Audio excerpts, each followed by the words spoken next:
तर आज आपण धनु राशीच्या 2026च्या वार्षिक राशीफळाचा सखोल अभ्यास करणार आहोत.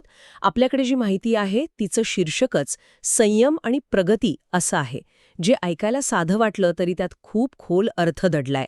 आपण या माहितीच्या आधारे हे उलगडून पाहणार आहोत की 2026 हे वर्ष धनु राशीच्या व्यक्तींसाठी नक्की कसं असेल. चला तर या प्रवासाला सुरुवात करूया. हो, आणि या स्रोतातील सर्वात आकर्षक गोष्ट म्हणजे हे वर्ष एका सरळ रेषेत जाणारं नाहीये. यात स्पष्टपणे दोन भाग आहेत. वर्षाचा पूर्वार्ध म्हणजे साधारणपणे मे महिन्यापर्यंतचा काळ हा शनीच्या प्रभावामुळे परीक्षेचा काळ आहे. पण खरी कहाणी त्यानंतर सुरू होते, जेव्हा जून महिन्यापासून परिस्थितीत एक मोठं आणि सकारात्मक वळण येतं. हा बदलच या वर्षाचं वैशिष्ट्य आहे. म्हणजे हे एखाद्या चित्रपटासारखं आहे. सुरुवातीला संघर्ष आणि मग मध्यंतरानंतर यश. ही गोष्टच ऐकायला खूप इंटरेस्टिंग वाटतेय, कारण धनुराशीच्या लोकांचा स्वभाव मुळातच उत्साही आणि काहीसा उतावीळ असतो. त्यांच्यासाठी संयम हा शब्दच एक आव्हान आहे. मग आपण पाहूया की शिक्षण, करिअर, आर्थिक स्थिती, नातेसंबंध आणि आरोग्य ह्या सगळ्याच पैलूंवर हा प्रवास कसा उलगडतो. चला तर मग आधी ह्या वर्षाच्या मोठ्या चित्राबद्दल बोलूया. संयम आणि शिस्त ही संकल्पना आपण ऐकली, पण याचा नेमका अर्थ काय? म्हणजे रोजच्या आयुष्यात त्यांना काय अनुभव येऊ शकतो? खूप चांगला प्रश्न आहे. संयम आणि शिस्त म्हणजे फक्त धीर धरणं नव्हे. यामागे एक ज्योतिषशास्त्रीय कारण आहे. वर्षाच्या सुरुवातीला शनीचा प्रभाव असतो, आणि शनी हा ग्रह तुम्हाला शॉर्टकट घेऊ देत नाही. तो तुम्हाला प्रत्येक गोष्टीच्या मुळाशी जाऊन काम करायला लावतो. त्यामुळे कामात अडथळे येतील, अपेक्षित परिणाम लगेच दिसणार नाहीत, आणि प्रत्येक पावलावर असं वाटेल की आपण मेहनत करतोय पण फळ मिळत नाहीये. पण इथेच खरी परीक्षा आहे. हे वर्ष एक मॅरेथॉन आहे, 100 मीटरची शर्यत नाही. ती मॅरेथॉनची उपमा उत्तम आहे, विशेषतः धनु राशीच्या लोकांसाठी ज्यांना पटकन परिणाम हवे असतात. त्यांच्यासाठी हे सुरुवातीला पायात वजन बांधून धावण्यासारखं असेल. म्हणजे हा काळ त्यांना काहीतरी शिकवण्यासाठीच तयार झालाय असं म्हणायला हरकत नाही. अगदी तसंच. हा पाया रचण्याचा काळ आहे. जून नंतर जेव्हा ग्रहांची स्थिती बदलेल, तेव्हा याच मजबूत पायावर प्रगतीची मोठी इमारत उभी राहणार आहे. ज्यांनी सुरुवातीच्या काळात संयम ठेवला त्यांना वर्षाच्या उत्तरार्धात अनपेक्षित यश मिळेल. आणि मला वाटतं हा मॅरेथॉनचा अनुभव सर्वात जास्त करिअर आणि शिक्षणाच्या क्षेत्रात जाणवणार, कारण तिथेच परिणामांची अपेक्षा जास्त असते. या स्रोतामध्ये करिअरबद्दल काय विशेष माहिती दिली आहे? हो, करिअरमध्ये स्लो बट स्टेडी ग्रोथ हाच नियम लागू होतो. म्हणजे एकदम मोठी झेप घेण्याची संधी मिळणार नाही, पण प्रत्येक महिन्यागणिक थोडी थोडी प्रगती नक्की होईल. या माहितीतील एक इंटरेस्टिंग गोष्ट म्हणजे या काळात नवीन व्यावसायिक भागीदारी किंवा मोठी डील मिळण्याची शक्यता आहे. पण यासाठी अट एकच आहे, आणि ती अट म्हणजे घाई करायची नाही. बरोबर. मला वाटतं धनु राशीच्या लोकांना हेच सांगणं सर्वात कठीण असेल. अगदी बरोबर. त्यांचा नैसर्गिक स्वभाव धाडसी निर्णय घेण्याचा असतो, पण 2026 मध्ये विशेषतः पहिल्या 6 माहीत असा कोणताही निर्णय घेण्यापूर्वी 10 वेळा विचार करावा लागेल. घाईत घेतलेला निर्णय थेट नुकसानीला कारणीभूत ठरू शकतो. मात्र एक सकारात्मक बाजू अशी आहे की जे लोक स्पर्धा परीक्षा, वकिली, मेडिकल किंवा अकाउंटिंग सारख्या क्षेत्रात आहेत, जिथे सूक्ष्म आणि दीर्घकालीन कामाची गरज असते, त्यांच्यासाठी हे वर्ष खूप फायदेशीर ठरू शकतं. म्हणजे जिथे आधीच संयमाची गरज असते तिथे ते यशस्वी होतील, हे तार्किक वाटतं. पण विद्यार्थ्यांचं काय? करिअरमध्ये जर स्लो ग्रोथ असेल तर मला वाटतं विद्यार्थ्यांसाठी पण सुरुवातीला लक्ष केंद्रित करणं खूप कठीण असणार. याबद्दल काही माहिती आहे का? तुमचा अंदाज अगदी अचूक आहे. विद्यार्थ्यांसाठी वर्षाचे 2 स्पष्ट भाग दिसतात. जानेवारी ते मे या काळात लक्ष सतत विचलित होऊ शकतं. अभ्यास टाळला जाईल किंवा करूनही लक्षात राहणार नाही. पण जून नंतर चमत्कारिक बदल घडेल. अभ्यासात पुन्हा मन लागेल, एकाग्रता इतकी वाढेल की पूर्वीचे कठीण विषय सोपे वाटू लागतील. नोकरी करणाऱ्यांच्या बाबतीतही असंच आहे. प्रमोशन किंवा पगारवाढ लांबणीवर पडेल, पण जेव्हा मिळेल तेव्हा ती अपेक्षेपेक्षा जास्त चांगली असेल. पुन्हा एकदा हे संयम या संकल्पनेशी जोडलेलं आहे. तुम्ही जेवढी जास्त वाट पाहाल, फळ तेवढं गोड मिळेल. करिअरमधल्या या सुरुवातीच्या अडचणी आणि लांबलेली पगारवाढ याचा परिणाम साहजिकच आर्थिक स्थितीवरही होणार. या स्रोतानुसार पैशांच्या बाबतीतही ह्याच पॅटर्न दिसतोय का? हो, आणि इथे तर हा परिणाम खूप थेट दिसतो. आर्थिक बाबतीत वर्षाची सुरुवात तणावाची असू शकते, पण या माहितीत एक खूप महत्त्वाचा मुद्दा दडलाय. आर्थिक ताण फक्त उत्पन्न कमी झाल्यामुळे नाही, तर अनपेक्षित आणि टाळता न येणाऱ्या खर्चामुळे येईल. कदाचित कुटुंबातील कुणाच्या आरोग्यावर किंवा घराच्या दुरुस्तीवर अचानक मोठा खर्च होऊ शकतो. अच्छा, म्हणजे फक्त बचत करून किंवा खर्च कमी करून भागणार नाही, याचा अर्थ एक वेगळा इमर्जन्सी फंड असणं अत्यंत आवश्यक आहे. ही खूप महत्वाची आणि व्यावहारिक सूचना आहे, नेहमीच्या सल्ल्यापेक्षा खूप वेगळी. बरोबर. म्हणूनच जानेवारी ते एप्रिल या काळात व्यापारात नुकसान होण्याची शक्यताही वर्तवली आहे. या काळात वादविवाद, कोर्ट कचेरी आणि कर्ज घेणं किंवा देणं यापासून पूर्णपणे दूर राहण्याचा सल्ला दिला आहे. पण चांगली बातमी ही आहे की जून ते सप्टेंबर हा काळ आर्थिक सुवर्णकाळ ठरू शकतो. अडकलेले पैसे परत मिळतील. शेअर बाजार, कमिशन किंवा इतर गुंतवणुकीतून मोठा फायदा होण्याची शक्यता आहे. ज्यांनी सुरुवातीच्या काळात आर्थिक शिस्त पाळली त्यांना या काळात त्याचं मोठं बक्षीस मिळेल. म्हणजे सुरुवातीला पैशांची आवक कमी आणि जावक जास्त, पण वर्षाअखेरीस एक स्थिर आर्थिक स्थिती निर्माण झालेली असेल. हा प्रवास खरोखरच एका परीक्षेसारखा आहे. आता पैशांचा ताण अनेकदा नात्यांवरही परिणाम करतो.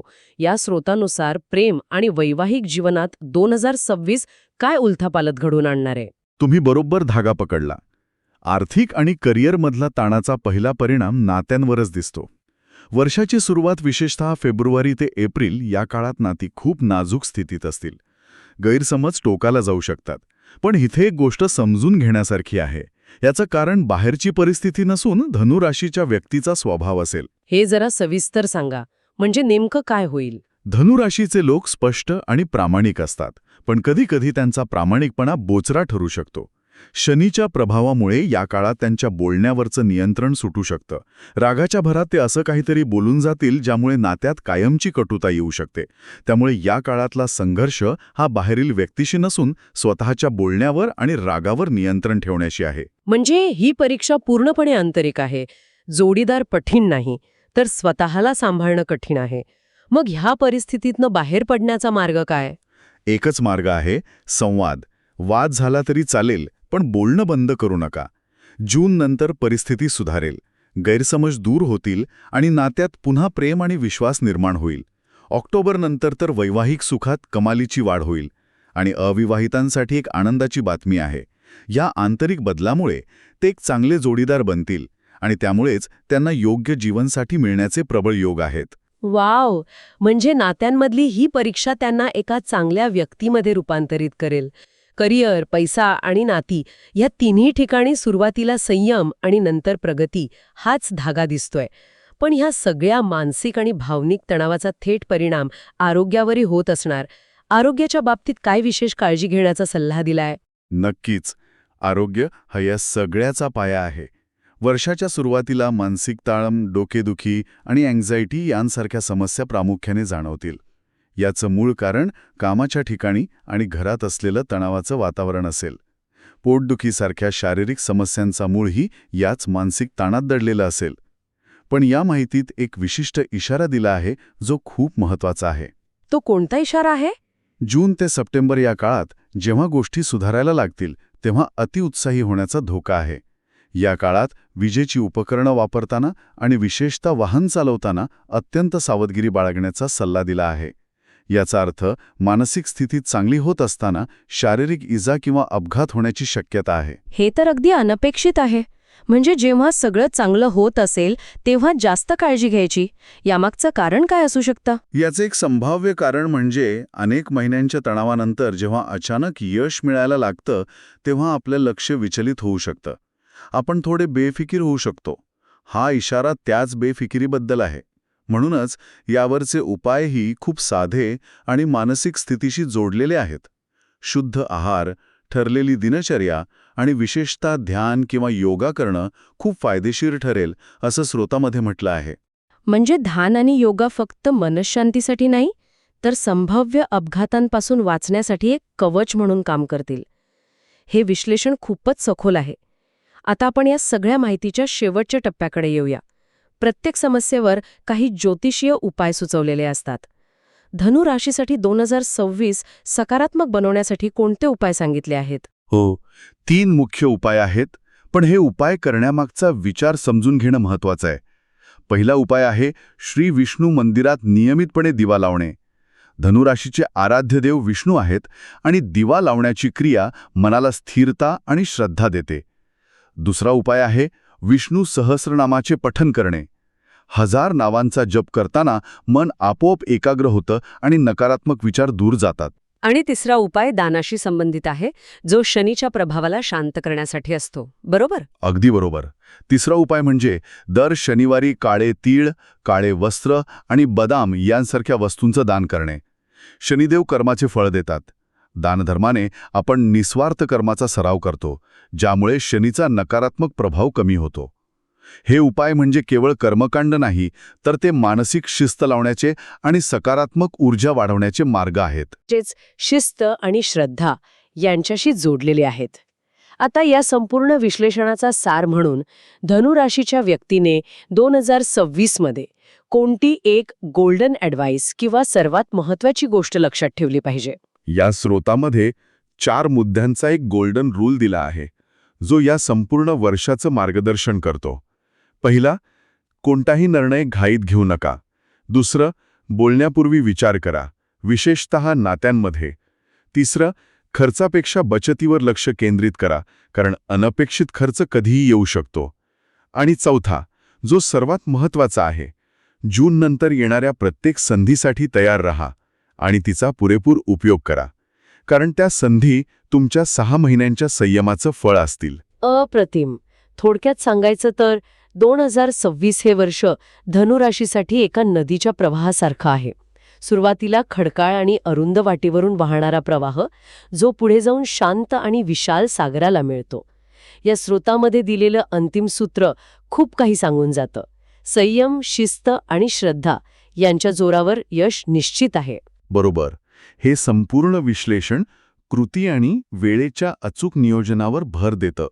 यावरून एक विचार मनात येतो, जो केवळ या राशी भविष्यापुरता मर्यादित नाही.